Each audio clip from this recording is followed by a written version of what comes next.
Horror hounds? Welcome back to Sheebie Jeebies. Well, I don't think this is actually going to be a horror podcast, but it's probably by fans, for fans, and about fans. So we're doing something a little bit different this time, and I'm looking forward to it. We're going to be covering 2009's I Love You, Phillip Morris. And as always, we have Tall Chris right below. And welcome back, Stone. How you doing? I'm doing better after slipping on some black ice and getting a little bit of a knocker. But I went to the ER. Everything checked out okay, so it's going to clear up in about a week. That's good. That was crazy. I'm good. Yeah. So it has the little plastic sutures, right? Do they just fall out, just like they just dissolve? You know what? They said I didn't even need sutures. All they did was use surgical glue. Okay. Yeah. All they did was basically just put glue so they can close the wound up completely. So, but it wasn't like open to the point where I needed stitches. Thank goodness. So, I haven't had stitches since I was a kid, so I was worried about that. But no, just some glue. Well, awesome. I am glad to hear that you're doing better. Yeah. Mm-hmm. And Tall Chris, well, you just got home. Yep. It's cold outside. It's winter here. It is. It's winter in New York too. Oh yeah. Yeah. I've been staying inside and watching a lot of movies today. And I went through a third watch through of I Love You, Phillip Morris, because just the first time I saw it, since you wanted to do this movie, Stone, I was like, all right, I have no idea what I'm in for. And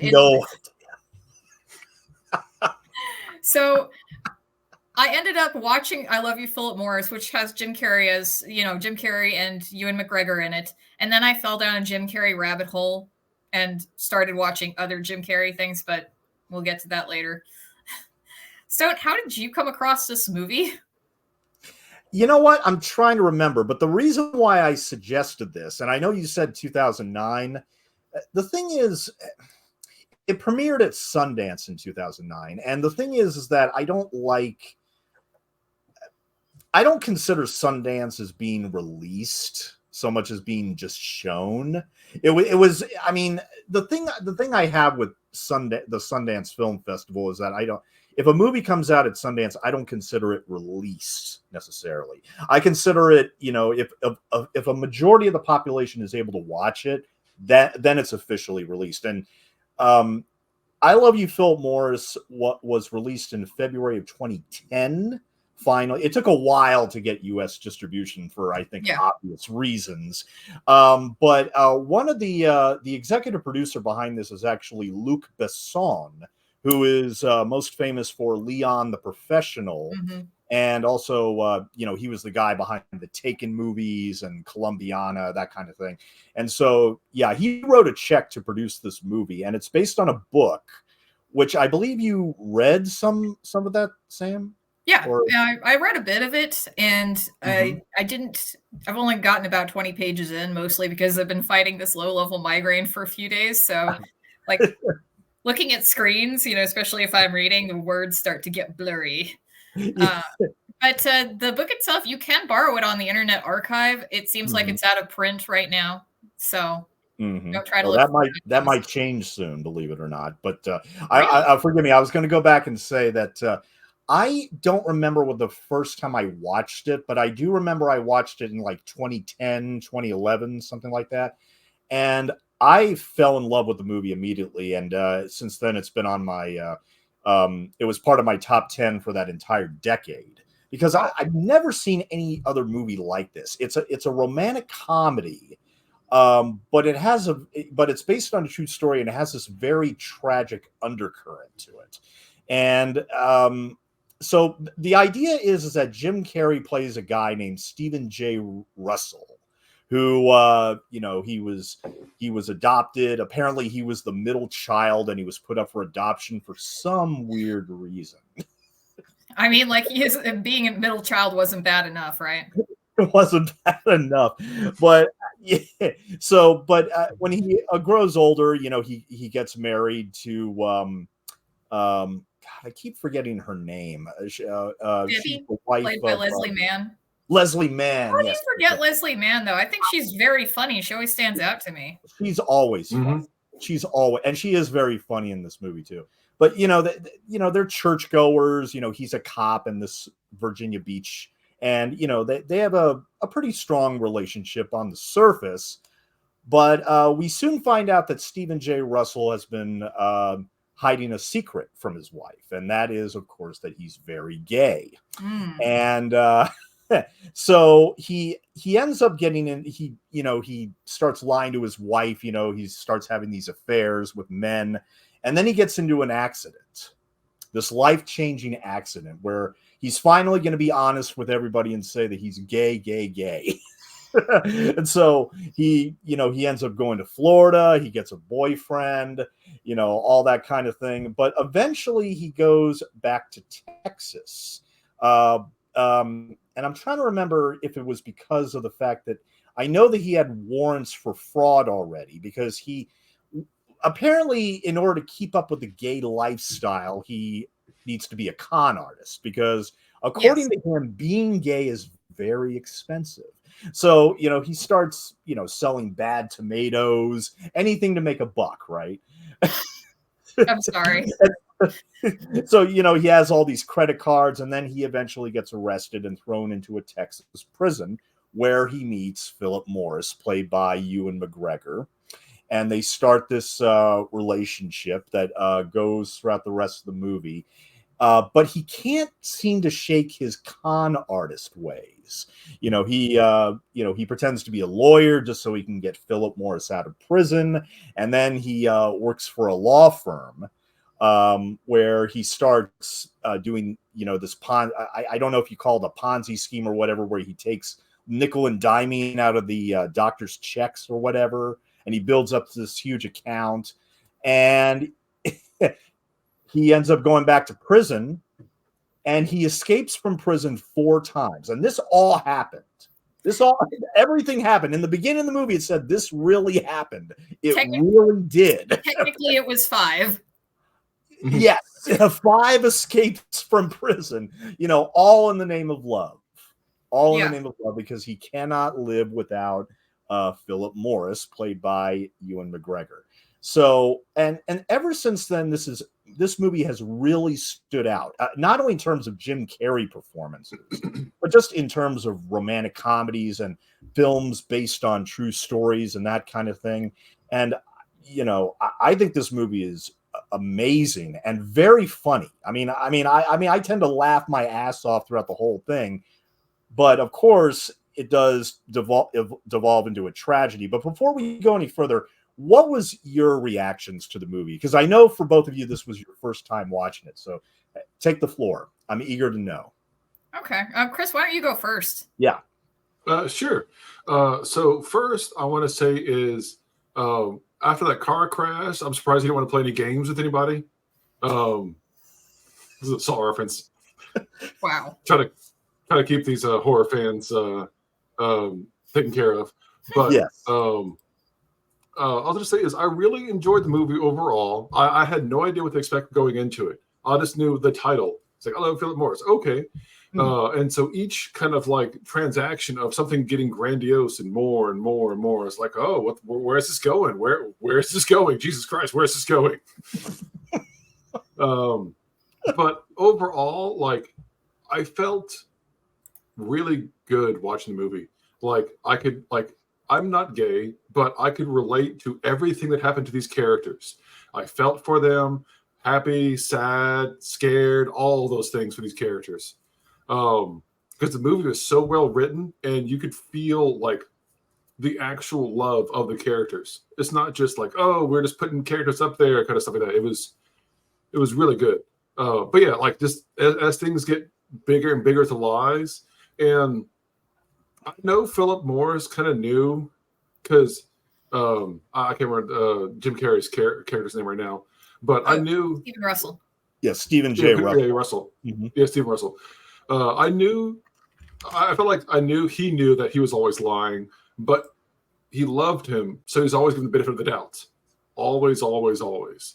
Even kind of said early on, saying he always saw the good people, like, to a fault.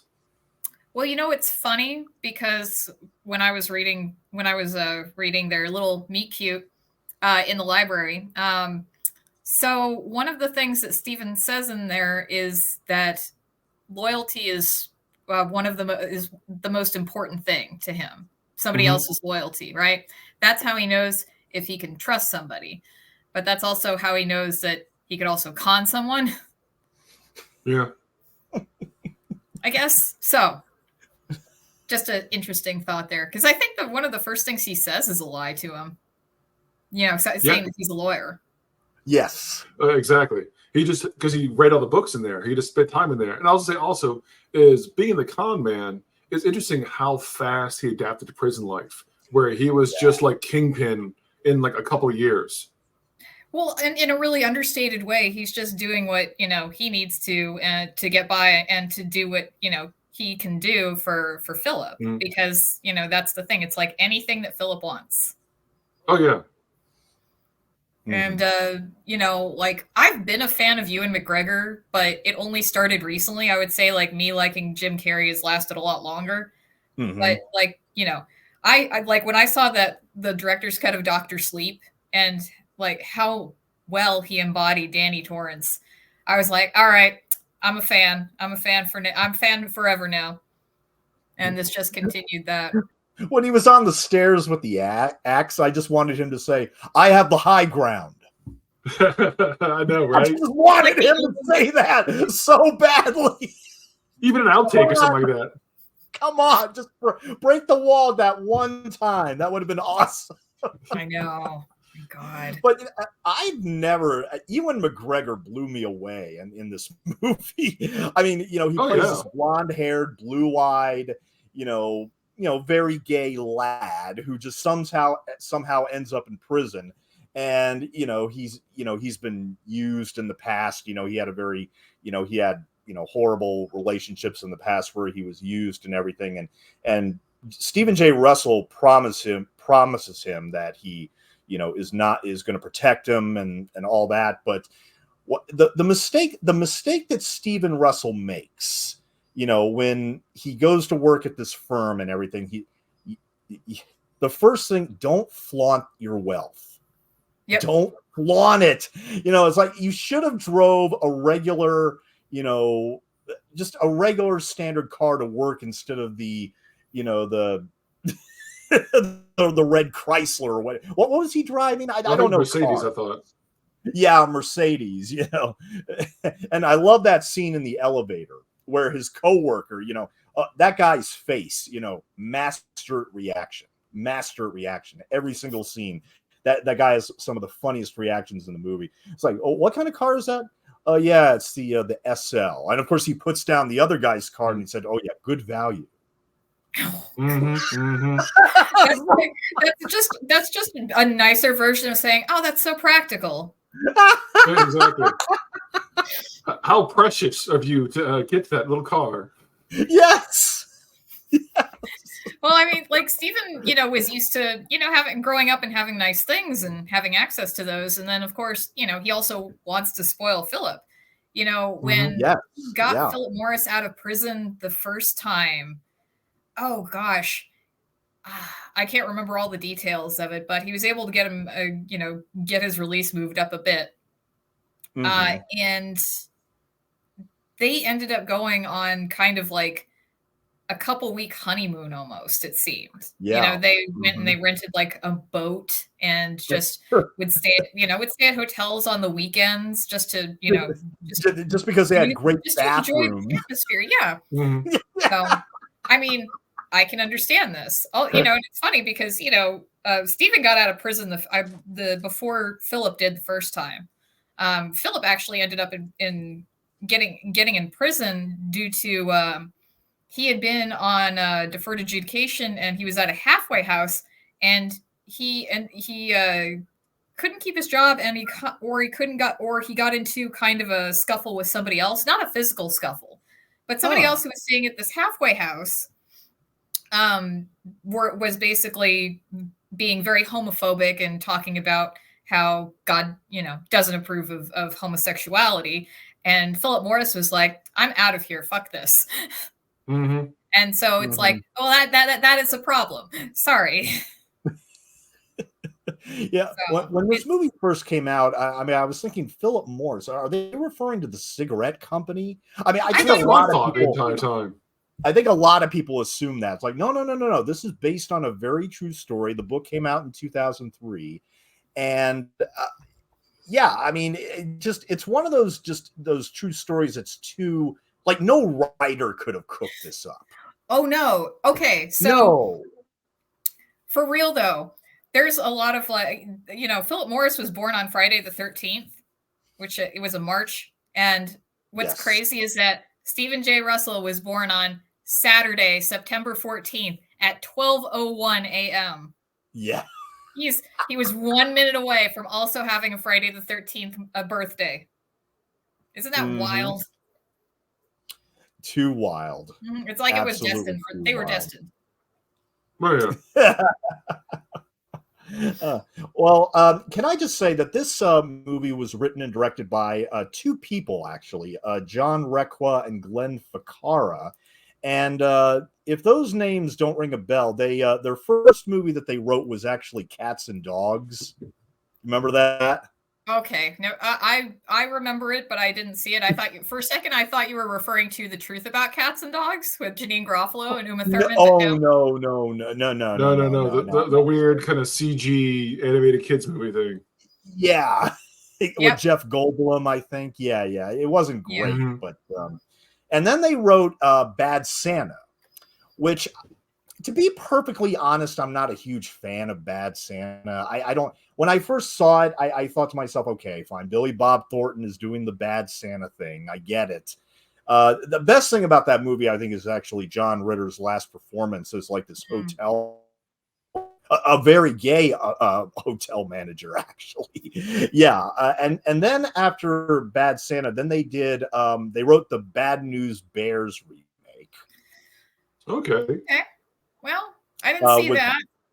With Billy Bob, and then they wrote and directed as a coach, Crazy Stupid Love with Ryan Gosling, and then Focus with Will Smith, and then Whiskey Tango Foxtrot. And they also wrote Jungle Cruise, this movie with The Rock from Disney that like barely made its money back. So they've written some interesting movies, but as far as I'm concerned, this is the best of that entire resume. Oh, by far.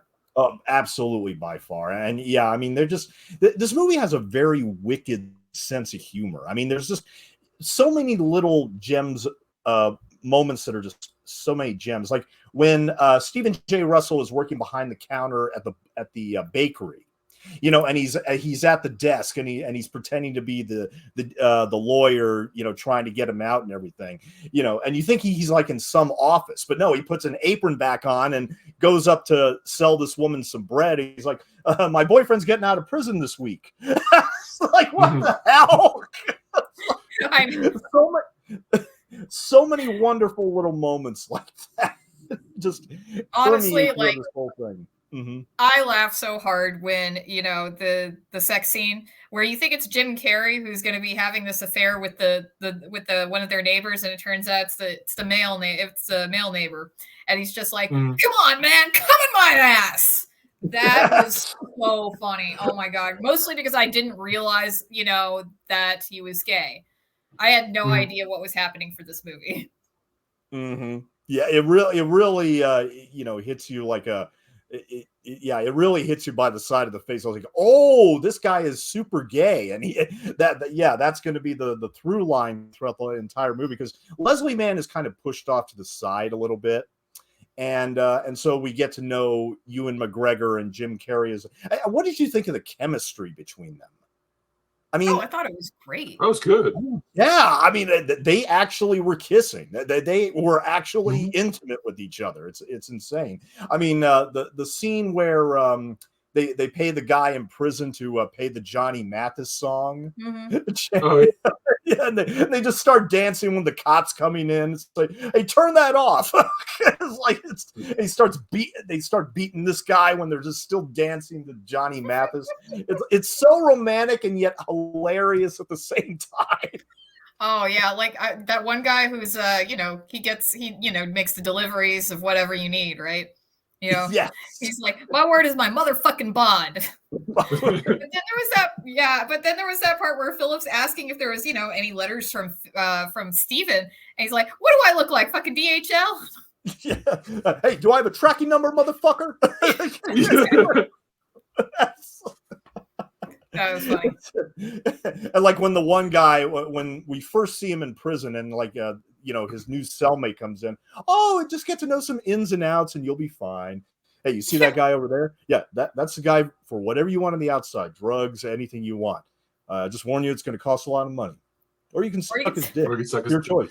Yeah, if you want anything from your grandma, including those brownies, you got to pay up or you got to suck his dick. It's your choice. Look, I'm not homophobic in any way whatsoever, and yet I'm scared to death about ending up in a prison cell somewhere. I'm not going to lie. No, that's a very valid concern because prison conditions are most of the time completely inhumane. And yes. We need a lot of reform in prisons to get better quality care for the people in there because contrary to what other people would like to say on the internet, they're still human beings and they deserve to be treated as such. We have too many people dying in prison. Mm-hmm. Sorry, like that's kind of the darker part of this movie that, isn't really touched on. Yes. I understand why, because it is presented as a comedy and it is about, telling the life of Stephen Russell and Phillip Morris, but a romantic comedy of all things. Yeah. Yeah, it's just, it's kind of like there's still that little voice in the background like, hey, we still need prison reform. Like, I know, especially in Texas. Absolutely. All over the nation in general. Yeah.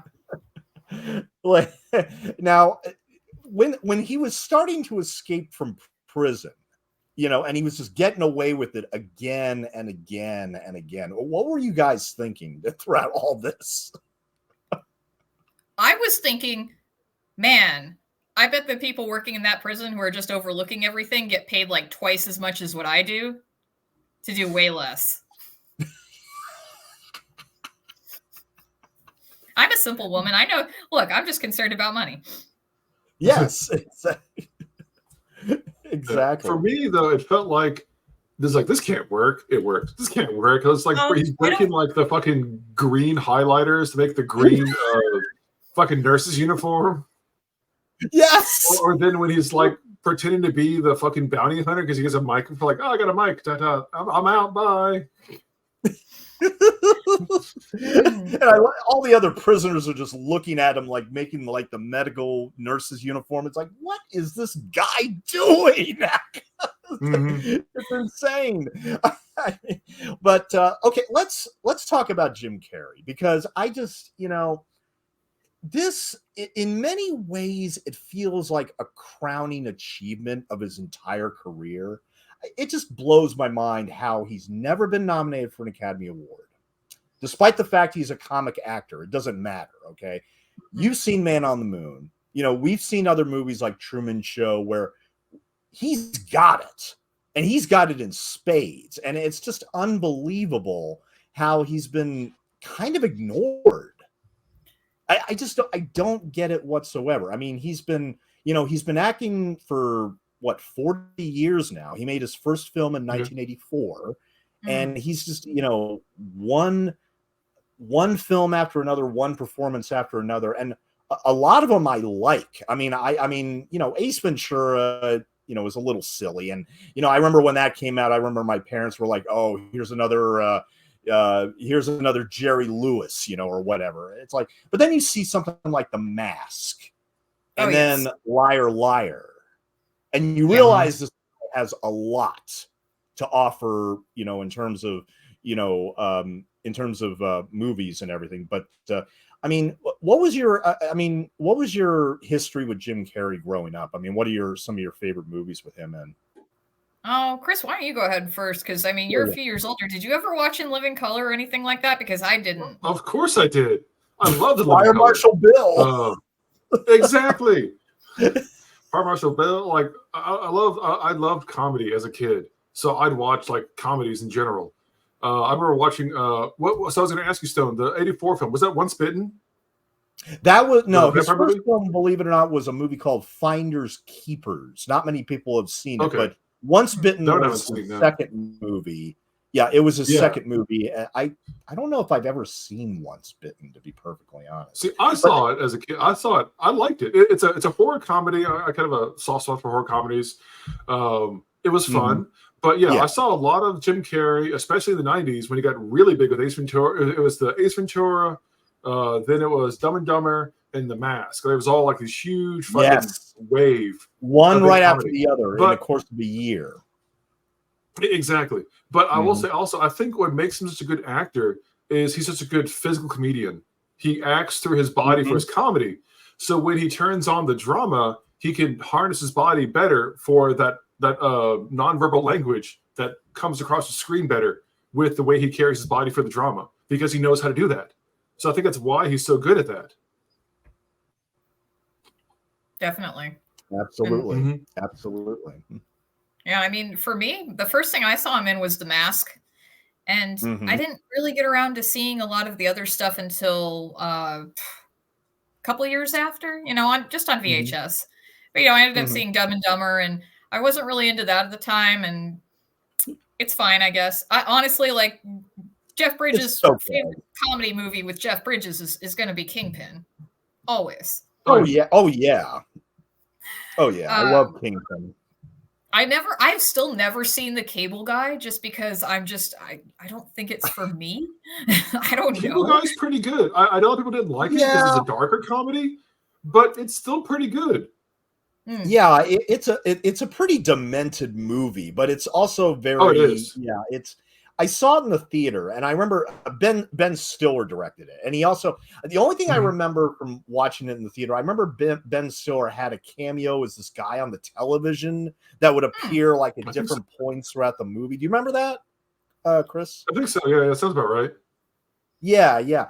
And I just remember The Cable Guy just being this, this absolutely demented movie where, he wants to be friends with Matthew Broderick, but he keeps making his life hell, that kind of thing. And, but Liar, Liar, that was the movie that I think I fully cemented my fan worship of, and I thought about Liar, Liar in those courtroom scenes. When he has to make up a bunch of BS in front of the judge, and then he goes back into the chambers and everything, I was totally thinking about Liar, Liar all throughout that. Absolutely. Yeah. And then of course he did The Truman Show, which was really kind of the first time where he gave like a dramatic performance. He got a lot of attention for that, a lot of respect for that. And then he did Man on the Moon. I recently watched Man on the Moon today after like 20 years. Twinsies. His performance is brilliant. And I do think that he does capture the spirit of Andy Kaufman. The movie itself, I don't love. And I know that sounds really surprising because the writers behind it, Scott Alexander and Larry Karaszewski, love those guys. I mean, they wrote Ed Wood and People vs. Larry Flint. And I think my whole thing with Man on the Moon is that, I mean, I know that the whole thing is supposed to be a question mark because in real life he was a question mark. People constantly questioned whether what he was doing was real or fake, or is this an act? Is it not an act? And I think that's what made Andy Kaufman interesting as a performer. As a movie, however, I felt like I knew nothing about Andy Kaufman at the end, even though it does capture the spirit of who he was, if that makes any sense whatsoever. I still felt kind of lost in a way. Have you seen Jim and Andy: The Great Beyond from 2017? It's on Netflix. No, not. Okay, I'm going to recommend that you watch it. Maybe after this, if you have time, just because I think it'll give you a better idea, more into Andy, but. That's mostly just behind the scenes. It's like a documentary of what was happening behind the scenes and how like Jim was channeling Andy, which I don't, I mean, I'm a little skeptical about that, but okay. And I'll tell you why. The reason is because Jim Carrey playing Andy Kaufman was rather aggressive towards Jerry Lawler during their scenes, but Andy and Lawler were friends in real life, and Lawler, calls Andy, always polite, and I've heard that from other people in wrestling, that he was polite and always had respect for the boys in the business. And there are parts in there where it's just like, yeah, Jim Carrey's being a fucking asshole. I don't care if he's being Andy Kaufman right now. He's acting kind of unprofessional. So the thing with that is, there is a part where in 1982 at the Mid-South Coliseum, there was a match between Kaufman and Lawler, and Lawler gives Kaufman the pile driver, which is banned at that time. So, I mean, disqualifies Lawler, but pops the crowd. So, and so that sends Andy Kaufman to the hospital for 3 days. Andy stayed in the hospital for 3 days for that work. To make it work, rather. Because, it was fine. It was all work. Yeah, he was fine. Yeah. Not to smarten anybody up. But, so, that happened in 82. Then when they're doing Man on the Moon, they're filming that. And there's still a scuffle. There's like a kind of a scuffle between Carrey and Lawler, and the little bit of an altercation. Jim Carrey gets taken to the hospital on a stretcher. And I remember hearing about this, when they were, doing the filming for Man on the Moon, because I would watch, Entertainment Tonight. I was really into keeping up with movies at that point. And of course, I was still like a fairly new wrestling fan. So I was like, yes, I am interested in this movie. And they took Jim Carrey to the hospital about that. And it was funny because Lawler was getting people throwing eggs. He had people throwing eggs at him, after that. And and it only took me until today right now. And I'm thinking, wait, they worked us a second time, because I think Lawler had said something on a Monday Night Raw referring to this incident, that if he had done that to Jim Carrey, Jim Carrey would still be in the hospital. So I was like, wow, you just said that and admitted it. Okay. But I don't think anybody realized it, that altercation during the Man on the Moon filming was just a repeat of what happened in 82 after Mid-South. I was like, fuck. I was also surprised at that whole wrestling gig. It took up a large part of the movie, because I enjoyed the taxi segments, and then we started doing all the wrestling stuff, and I just kind of felt like, well, wait a minute. Was he still doing Saturday Night Live and other shows during this time, or did he want to make the wrestling thing like a permanent gig? Well, Kaufman had gotten voted off of SNL. Apparently, that's brought up briefly. Right. Like, it shows up for a hot that second. Is brought up in the movie. Yeah. There is a lot of stuff that's, there is a lot of stuff thrown into this movie. I think maybe now with, because Iron Claw, was critically praised. I think now you could do something where you have a movie that just focuses on Andy Kaufman and his experiences in wrestling, because there's, he was a fan of Buddy Rogers and, Buddy Rogers' heelishness. But he's also by his very nature, he should have probably just gone into wrestling, because nobody ever had any idea if he was being serious. Exactly. Yeah. And he always, I don't think that Andy Kaufman considered himself a comedian. I think he considered himself more of like a song and dance man, sort of like an entertainer. Yeah. Because I know he said several times in the movie that, look, good or bad, as long as I'm getting the crowd excited, whether it's positively or negatively, that's a success. Because I know he did that whole Vegas show with his alter ego. Tony Clifton. Tony Clifton. Oh my God, that guy. And for a while he was doing the Tony Clifton thing, and then he had his buddy do it, played by Paul Giamatti of all people. This is one of my favorite Giamatti roles. Oh my God. And I hope he wins the Oscar. I hope he wins the Oscar this year for The Holdovers. Just saying. Yeah, it was great seeing, a 25-year-old Paul Giamatti playing next to Jim Carrey in that. It's insane.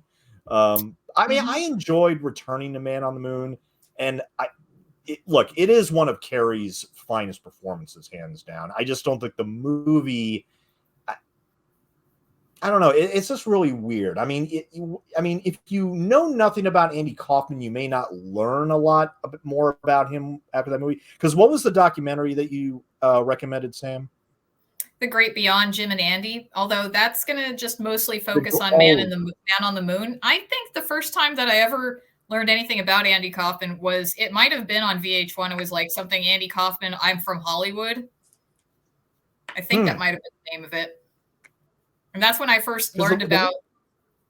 Well, sorry, the weird thing is, I don't think I even. No, it's all right. The weird thing is, I just don't think I knew who Andy Kaufman was when that movie came out. I mean, I barely watched Taxi, and I think he was one of the few people on Taxi that I just didn't remember from my memory or something. So, but I'm glad I revisited it. I mean, definitely. Mm-hmm.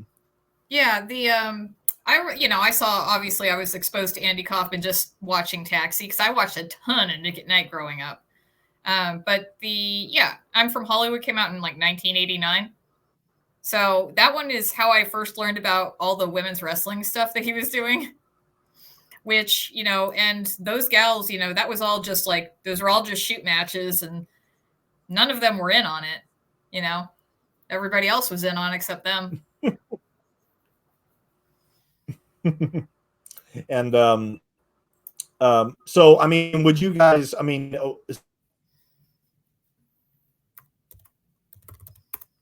I know it's cold in New York. Stone froze, so. Oh no.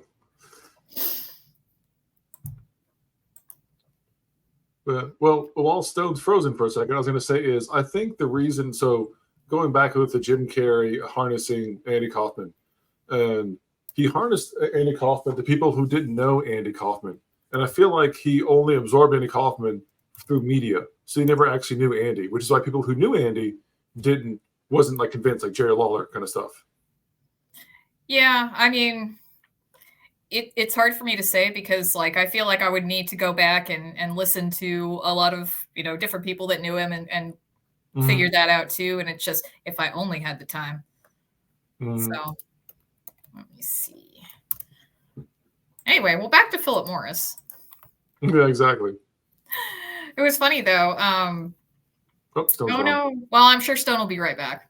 It happens. Yeah, exactly. The weather's all nasty in there. But, kind of like a weird little thing about, oh, there he is. Hopefully that won't happen again. It's okay. No worries. Yeah. But, it's funny because, kind of like going back to Phillip Morris a little bit. So at the epilogue of the movie, they're saying on April 5th, 1998, that's the date that they have on there, right? Yes. And let me just bring that back up. It's talking about him serving like a 23-hour-a-day sentence. But April 5th is also the day that the match against Lawler happened in 82, which is like, that is a very weird coincidence. That is very, very weird. I know. Oh my God. I didn't consider that. I know. Like next we'll have to do the number 23. I don't think I saw the number 23. I don't think I saw that one. That was directed by Joel Schumacher. Yeah. I didn't see it either. Chris did. I did see Eternal Sunshine of the Spotless Mind. That was good. That's one of my absolute favorites with Carrey as well. But okay, so what happens at the end of Phillip Morris? On April 5th, 1998, he's given this unprecedented life sentence. 144 years. Yeah, because apparently he embarrassed the state of Texas and Governor Bush so much, they were like, nah, this guy is never going to get out again. Which, don't you think that was a little harsh? Am I the only one that thought that was maybe just a bit too harsh? I mean, I mean, Well, it yes, is I mean, I escaped find it. many times. There are Been people in prison flagrant that with felt it. much worse. Oh, no. I'm saying, I don't think 144 years. I'm saying you should go back to prison, yes, but not for that long, no. I just Right. feel like you're wasting Stephen J. Russell's intellect by. And talents. Yeah, I feel like he could be useful to someone, but I think he would always have his, his own agenda going. So not exactly. I mean, it's not exactly somebody you could put in a government position. Mm-hmm. Yeah, completely understand. Well, okay, so U.S. Marshals later tracked Russell to Florida, where they arrested him on April 5th, 1998, and he was sentenced to a total of 144 years in prison, 99 years for the escapes, and 45 years for subsequent scams. As of 2010, Russell is in the Allen B. Polinsky unit on a 23-hour lockup, only having 1 free hour a day to shower and exercise. And his maximum sentence date is March 13th, 2113. However, big news, a huge twist in this entire story. On February 7th, 2023, Stephen J. Russell was granted parole. Oh my God, that's amazing. However, his release date is still pending. So the Texas Board of Corrections has given him parole. I'd like to think that the movie kind of influenced them in that decision. Yeah, like somebody's a fan of the movie on a parole board. It's like, oh yeah, I love this movie. It's great. So now the question is, when he gets out, is he going to go back to Phillip Morris, and are they going to be together again? That's the question. So this story isn't over yet. I know, and I feel kind of weird about, because I wonder if people that, have movies made about their lives get a little weirded out when strangers are like, oh my gosh, they're so cute together and all this stuff. Like, it's fine. Look, I mean, we're fangirling over the characters portrayed in the movie, but I have to think that as real people, when you hear something like that, you're like, what's wrong with you? Do you know that I'm an actual person? So I don't know. I mean, I hope that they both end up being happy wherever they are, even if it's not with each other. Who knows? Who knows? But yeah, apparently, yeah, I mean, it's going to be interesting. Oh, and also, I don't know if you noticed this, but Stephen's lawyer at the very end, when he gets the sentence, that was Phillip Morris. That was the real Phillip Morris. Yeah. A lovely little cameo there by the real Phillip Morris. But I just think, yeah, I mean, look, I mean, he didn't hurt anybody. He didn't kill anybody. I just thought that, that whole sentence in the beginning was, just too harsh. Yeah, I mean, it is. It's just, it's like we have actual violent criminals who need to be in there more. So exactly, and the prisons are overcrowded as it is. It just but it's almost as if they should work harder on rehabilitating people. Yeah, indeed, absolutely, 100%. So, yeah, so I wonder what the press is going to be like when he gets released from prison. I'm wondering what the press and the reaction is going to be. I hope there's another book written. I don't know. Yeah, I should have read the book before we did this. I should have done that, because I know you said it was available at the Internet Archive. Yeah, the Internet Archive. Yeah, I should have read it. But from what I understand, in the movie, they pretty much got all the essential facts, I think. So, yeah. I don't know. I'll find out as I read it. I'm still going to keep reading the book though, because I'm very interested. Yes. This was such an enjoyable little romp. Yeah. I mean, like I said, it's just so unique in terms of the genres and the performances. I mean, just I've never seen anything like this movie before, and I don't think I'll ever see anything like it again. I mean, it's that unique. And just too funny for words. I mean, just it's I keep thinking of his coworker at the firm who has these weird, bizarre reactions. Oh, and also when he tells the lawyer joke, and of course when he gets passed around, little details get changed and everything. Oh, it's It's like when you're playing telephone when you're a kid. Yeah. And of course it ends up being on the golf course with racial and ethnic slurs and everything. And Jim Carrey's like, oh, what a fucking moron. You know, like, and it's funny because it's like he tries to kill himself a couple of times. So He does. well, at least, yeah, a few times. And you know what? Even the suicide attempts are funny. Like when he jumps off of the ledge that says no jumping. Or when he's in the back of the police car. I'm sorry, he lands next to the trash. When he lands next to the trash can. Yeah. He throws his shoes first, they land, and just poof. And he says he like broke a vertebra and everything. You know, just little details like that. Oh, and I don't know if you caught it, but when he's pretending to be the lawyer and he's helping out Ewan McGregor's neighbor.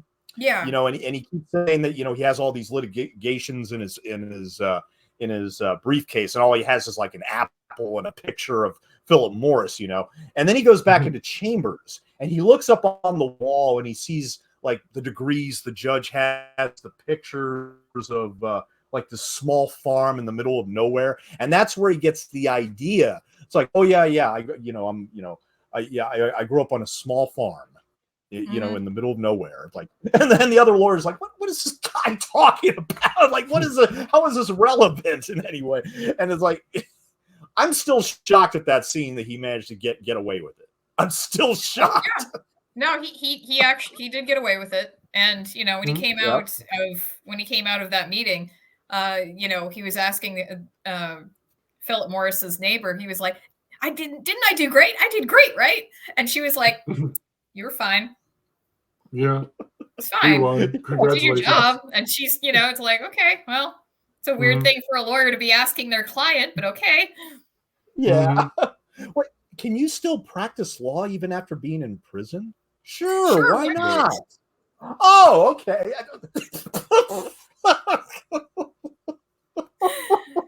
I really enjoyed that. I mean, look, I'm telling everybody out there, look, I mean, if you are a Jim Carrey fan, you have to watch this. It's just, I mean, oh man, because near the end, when okay, we have to talk about the death scene. We have to talk about. That's why I ended up watching Man on the Moon today.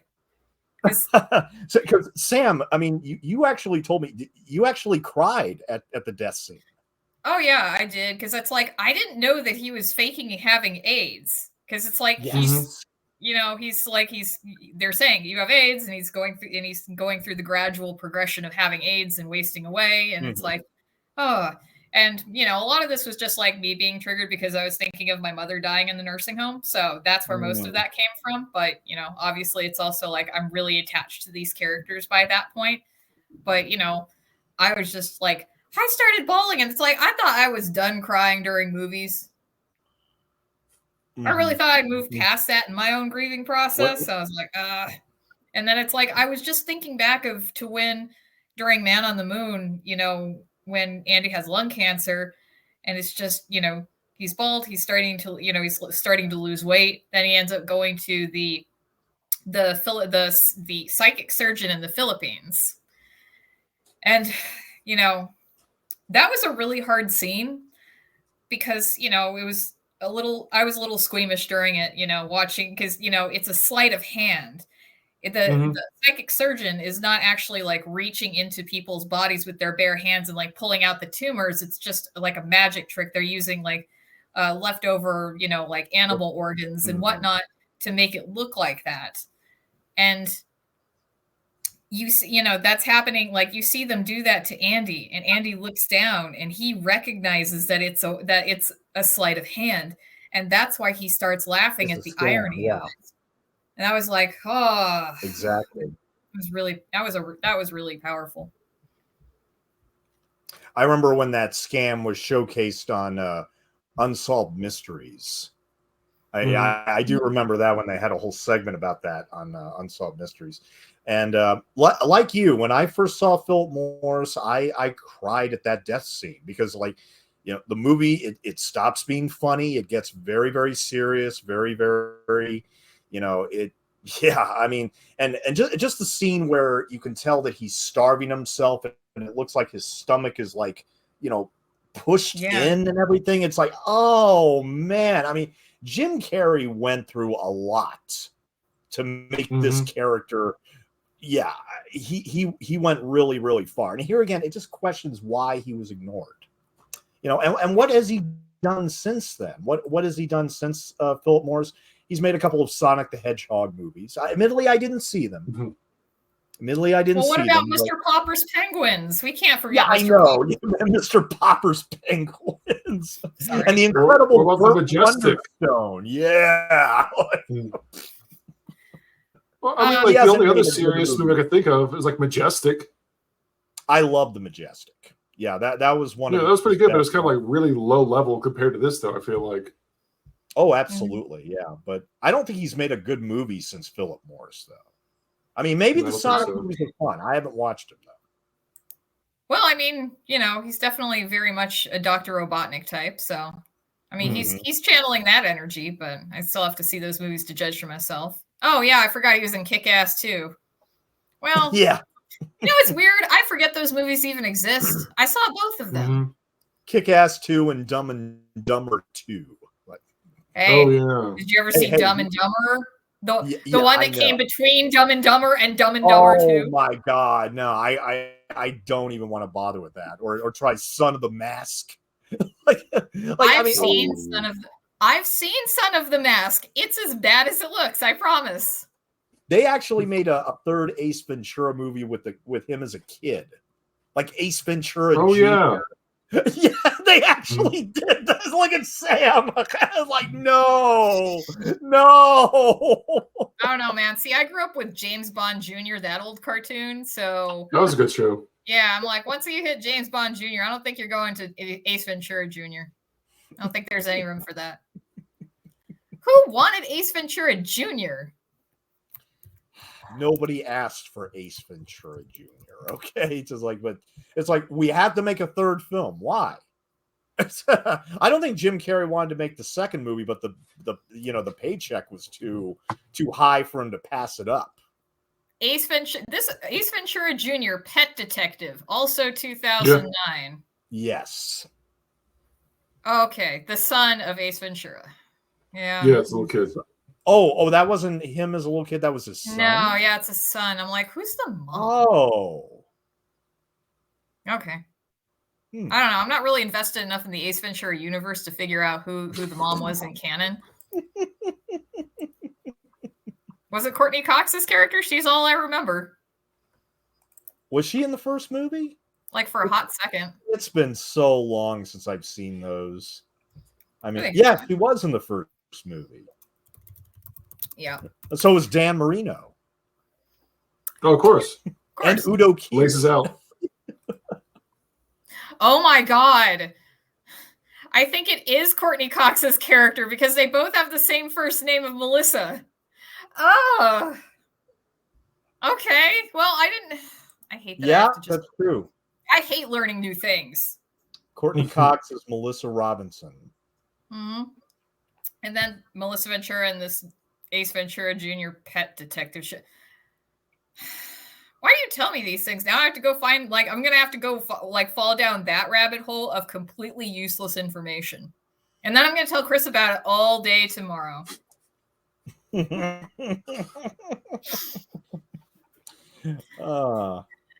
Wow. I mean, I just, I Love You, Phillip Morris was so enjoyable, though. Just so enjoyable. I wonder if Jim Carrey is just I don't need to really try anymore. I'm just going to, make movies I like and not. Or just do it for the paycheck, cynically speaking. And look, I mean,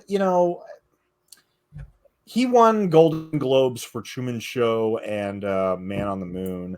Mm-hmm. And I guess he's just, I guess with, I don't know if it was just with Phillip Morris specifically, but yeah, I just think that at some point he was just like, well, I'm never going to satisfy my harshest critic, so I might as well just do some fun movies and stop trying to be a serious actor. Maybe not. I don't know. I mean, Yeah. I'd like him to do another movie like Phillip Morris and Man on the Moon and Eternal Sunshine, something like that, instead of, Mr. Popper's Penguins 2 or something. I mean, believe me, I would love that, but we'll see. I mean, he hasn't made a movie since Sonic the Hedgehog 2, and those movies were hits, to be fair. Those movies were huge hits, and apparently the gaming community gave those movies thumbs up. So because that community strong-armed Hollywood into fixing Sonic. And I gotta respect that. I gotta respect that. That was super cool of them. That was super cool. Oh. Like, no, we love this character. You better get it right. If you don't get it right, you're not going to get any of our money. And so the studio was like, oh, okay, we'll change it. We'll change it. They actually listen to the fan base. Oh yeah, but what's even better is like it worked out in their favor because the initial the ugly Sonic that they got rid of ended up being in the Chippendales Rescue Rangers movie, the one that came out last year, that live action animated one. Oh, yeah. So they still were able to do something with him. Let me say one thing real quick. Because when I was growing up, Chippendale were two characters I couldn't stand. And the reason was they constantly picked on Donald Duck for no reason. No reason whatsoever. They constantly they did. They constantly bullied Donald Duck. And I always took Donald Duck's side because, it's like just leave me alone. You little rodents, go away. Like all they did was haze Donald Duck. Well, okay, so one, tall Chris fucking leaving me hanging by not going Baltimore when I said Apple Corps. I did say Baltimore. You were busy. I said Baltimore. Okay, sorry. I said Baltimore. Sorry, we go back and forth with this, well, not go back and forth, but no, we both of us enjoy Chippendales, but Rescue Rangers. So it's back in, I guess it was it must have been the 90s. Yeah. The 90s. Yeah. Chippendale ended up solving mysteries and stuff with a couple of other mice, a couple of other mouses, a couple of other Mises. And then also this a fly named Zipper. So Chip dressed up as Indiana Jones and Dale dressed up as Magnum PI. Magnum PI. I was about to say Magnum TA. I'm like, nope, too much wrestling. Nope. Mm-hmm. Yeah, so it's that's the Chippendale that we grew up on. Although, I still saw those older cartoons too. So I think you might enjoy the Chippendales movie, maybe. It's kind of silly. They make fun of Uncanny Valley shit. Seth Rogen's character is what? He's a giant Viking, right, Chris? Yeah, some kind of Viking character kind of thing. Yeah, but it's like the Uncanny Valley stuff, and is his eyes never can focus on you. They're always staring ahead, away in the distance. Mm-hmm. So it's just kind of small jokes like that. The only weird part is Gadget, who is the girl mouse, of course, because you have to have a girl mouse. Of course. So she and Zipper got married and had a family. So you've got all of these these fucking abominations of what are the fly mouse amalgamations now. And I'm just that's creepy. I don't want to know how that worked.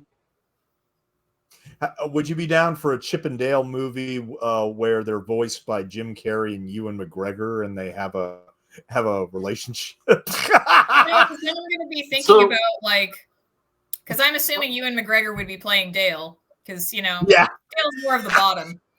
And then, Jim Carrey. I mean, I'd be thinking of Dale, well, actually, he can't rip Chip's pants off because they don't wear pants. I was going to be thinking of Dale going, enough romance, let's fuck, and that'd be weird, but here we are. Me for now. I was going to say is there's actually a better, instead of Chippendale, Looney Tunes has two gophers. The Goofy Gophers, I'm trying to look up their names right now, but if you've seen those cartoons before, they're very more kind of closer to being gay, so they'd be better fit for Jim Carrey and Ewan McGregor, as well as they are kind of really kind of smart alecky and kind of get over on things like that. They're pretty good characters. And what? Oh, wow. Looney Tunes? The Goofy Gophers Looney Tunes. I was a huge Looney Tunes fan as a kid. Okay. Yeah. For a second, I was also wondering, it's like, wait, is Chip and Dale as a couple gay? Because I don't think they're related. I think it's fine. But you know what? Just I'd like to see Jim Carrey and Ewan McGregor do another film together, even if they're playing straight characters. I don't care. I mean, I'd love to see them do another film together after this. Oh no, they'd be great. I'll go see a Ewan McGregor movie. Mm-hmm. I mean, I just would like, hey, I would just like to see Jim Carrey in slightly more serious roles. Again, yeah, I know. I hope he doesn't do like 5 other Sonic movies. I hope he does another Phillip Morris, another Man on the Moon. I really hope that I'm seeing like stuff on here like Dark Crimes from 2016 and The Bad Batch, and I haven't heard of either of these. Bad Batch is a Star Wars show. Is it? On Disney Plus. Yeah, it's a Star Wars show on Disney Plus. But also, I was going to say is, oh, okay. Sorry. I thought about it as well. Is like picture like Ewan McGregor as Obi-Wan right here. Did Jim Carrey find Jesus? Because you ever seen like Obi-Wan looks like fucking Jesus? Oh. I mean, wow. A joke so bad it stopped the show. Well, look, just to let everybody know, I Love You, Phillip Morris is available for free on Amazon Prime. It's available Pluto for free. TV. Yeah, go to, and it's also available on Blu-ray. And I think I don't have a copy of it for some reason, but I believe that the Blu-ray it has a commentary with the writer-directors Ficarra and Requa, along with producers Andrew Lazar and Far Chariot, DP Xavier Perez, and gaffer Max Pomerleau. And because of the participation of Grobet and Pomerleau, this is a really fascinating track that discusses lighting and cinematography more than they usually are in such commentaries. There is also a 12-minute featurette and also 17 minutes of deleted scenes. Oh, wow. That's kind of worth it for the Blu-ray alone. Yeah. Mm-hmm. I should pick up. You can also find some little behind-the-scenes stuff on YouTube, like about a 12-minute video about behind the scenes on Phillip Morris. Oh, interesting.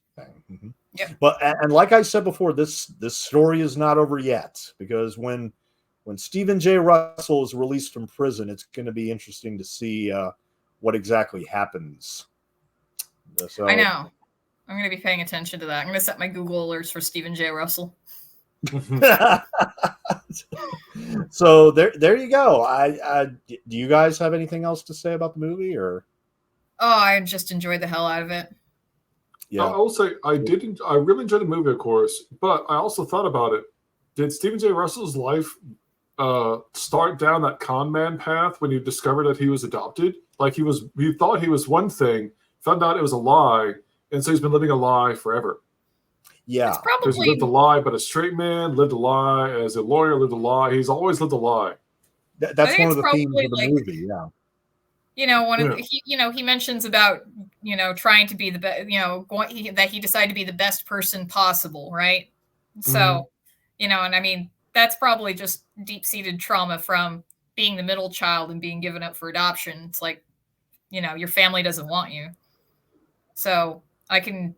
So he's trying to overcompensate for that, even if it means not being true to himself. So I wonder if, the con man thing is him being absolutely true. It's just a different kind of true for him. Like being true to yourself, that is. Yeah. It's possible. I think Stone froze again. I'm going to poke him. Nope. It's not moving. All right. Well, I guess we're ending the show on that. We're ending the show with Stone being like, oh, wait. Stone's back. Oh, he's moving around. Yeah. Stone, can you hear us? Ground control to Major Stone. There's something wrong.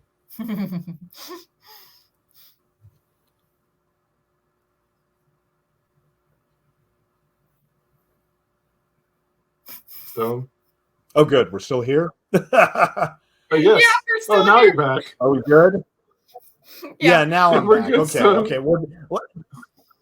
Just to close out the stream, let me just let everybody know that I am doing an audio commentary on Sunday night on my YouTube channel for a 1978 movie called Same Time Next Year, starring Ellen Burstyn and Alan Alda. And it's based on a play where this couple, they're married to other people and they got children, and they meet at the seaside cabin for 26 years to have sex. Is it like one day a year? Yes, it sounds like. One day a year. Same time next year. It's based on a very, very... Uh-oh. Yeah, There goes. again. Well, weather.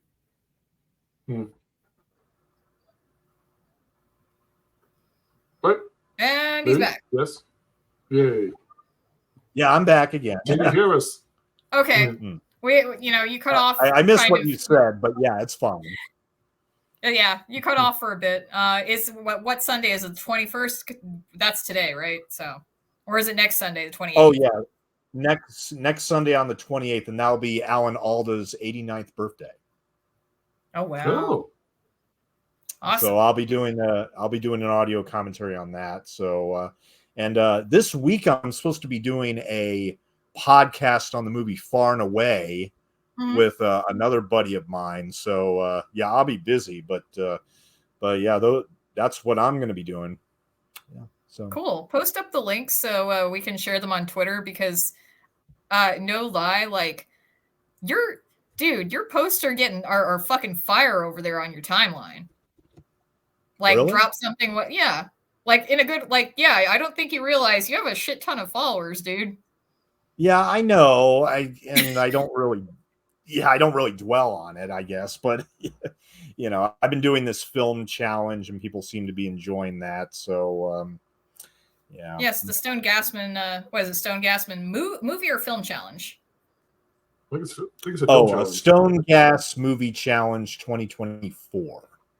Yeah, where I have a different topic every day, and people choose a movie based on that topic. Like tomorrow, because it's on this day in 1973 was Roe versus Wade. So tomorrow on January 22nd, I asked everybody, okay, what's a movie where a female character discusses or obtains an abortion? And we've already got a shit ton of responses, including Black Christmas, one of my personal favorites. That's So right. yeah, and of course, you know, I mean, I do like celebrity birthdays and directors' birthdays, that kind of thing. I did David Lynch, you know, so yeah, every day has a new topic. If you want to participate in them, that's all, you know, it's a lot of people seem to be enjoying it. So I'm going to keep it going for the rest of the year. Yeah. I swear though, because it's like, you know, I'll be scrolling through my timeline. I'll be seeing like fucking, hey, there's Gene Tierney. I hate that bitch. So like I see you, like, okay, no, you don't understand. There's some fucking baggy ass, like seriously, there's some saggy ass cunt named bootleg_Gene. I'll probably delete this later from the podcast. We'll see. Yep, that picture. Yeah, that bitch. That fucking bitch. There's this gal named bootleg_Gene on Twitter. She's been fucking harassing the shit out of friends of mine. And fucking like, oh, I swear to God, she called one of my friend's former workplaces to see if she worked there. What? Oh God. She's an insane person. She's always harassing people. So I'm just like, so it's like, you know, I'll have to always see screenshots of her harassing people from my friends, and then I scroll down, I'm like, oh God damn it, Stone Gas Movie Challenge is like, there's Gene Tierney again. Yeah, but it's not the actual Gene Tierney, the good one. I know, right? The good one. Yeah. Weird coincidences. Yeah. So, on that note, like, I don't have anything happening on this channel other than I'm actually going to get around to uploading things now that work's not so busy. So, and Chris, tomorrow. Well, you're going to be on Piz's Patreon stream tomorrow, so this won't make it in time for that. But no. Oh, he's doing a Patreon stream tomorrow night, or? I think so. Oh, I think you said. That'd be cool. I might join in on that. Sure. Cool. Oh yeah. Well, on that note, guys, leave your comments about I Love You, Phillip Morris down below. And please give this movie a shot. And if you enjoy it, I highly recommend checking out the book as well. And it's going to be on the Internet Archive once again. So you don't even have to pay to watch I Love You, Phillip Morris. And you don't have to pay to read I Love You, Phillip Morris. But until next time, pardon my French, my mother smoked during pregnancy. Fuck me with a flaming fist. Oh.